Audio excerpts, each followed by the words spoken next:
Kung ikaw ay magpapagawa ng ganito kagandang building ng isang grower house, magkano ba dapat ang budget mo? Kapag nga medyo malaki yung kinikita doon sa pagbebenta ng ating mga alagang baboy, ay hindi naman talaga nakakapanghinayang na ikaw ay magpagawa ng ganito kagandang grower house dahil ito ay pangmatagalan mong gagamitin. At naaalala ko nga nung ipinagawa ito ay buwan ng April. Noong buwan ng April, tandang-tanda ko na mataas ang presyo ng live weight noon dahil umabot iyon ng 200 plus. At noong buwan ng April, ang nailabas namin na patiner ay nasa 80 piraso. At ito nga, habang pinapagawa ng boss namin, pinaipon lahat ng resibo para malaman niya kung magkano yung aabutin ng gastos kapag natapos na. Ito mga ka-farmers ay may 10 pitak, 5 magkatapatan nga iyan. At bawat pitak niyan mga ka-farmers, pwede kayong maglagay ng nasa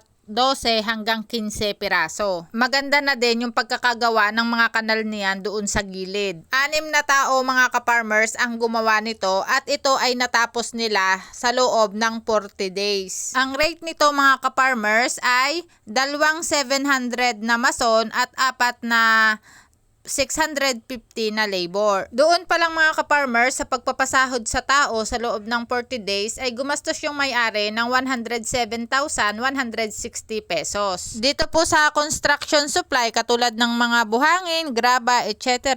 ay gumastos po diyan yung may-ari ng 148,210. So hindi po kasama sa total na yan yung coco lumber at saka yung yero dahil magkaiba po yung binilhan niyan. Ang yero mga ka-farmers na nagamit diyan ay 33 piraso na 35 by 12 at 27 piraso na 35 by 18 na kulay green. Kaya ang gastos diyan mga ka-farmers ng may-ari sa yero pa lamang ay umabot ng 58,212. At ang nagamit diyan mga ka-farmers na coco lumber ay umabot sa 270 na piraso. Meron nga diyan na 100 piraso na 2 by 3 by 12. 22 pieces na 2 by 4 by 8, 22 pieces na 2 by 4 by 10, at 35 pieces na 2 by 5 by 12, at 11 pieces na 2 by 4 by 12. At ang nagastos nga diyan sa coco lumber ay umabot ng 31,348. At dito mga ka-farmers ay sagot ng may-ari ang merienda ng manggagawa tuwing umaga. Kaya siya ay gumastos pa din ng 3,347